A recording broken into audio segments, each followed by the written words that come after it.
Bugün sizlerle birlikte çok tatlı bir şirniyat resepti hazırlıyorum. Evvelce kavrulmuş kozu çekirik, içine pesok ilave edip yaxşıca karıştırırıq.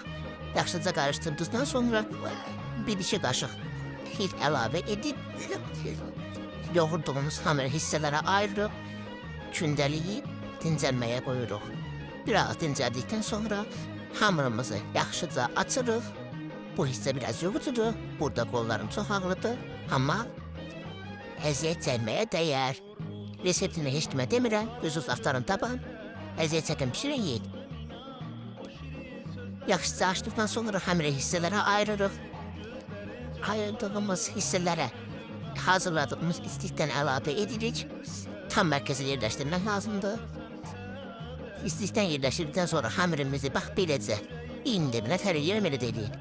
Belə bükürük, bükəndən sonra hamısına listə əlavə edirik. Biraz sərikə ilə, tutulamama baxmayın, amma hamısı sərikəyə salıram. Və göndəririk əsas məsələ, pişməyə. Pişməni səbirsiz listə gözləyirəm. Pişdikdən sonra qəşəkcə nuş eləyə bilərik. Və pişəndən sonra üstünə şəkər tozu əlavə edirik. Əlavə etdikdən sonra servisə hazırdır.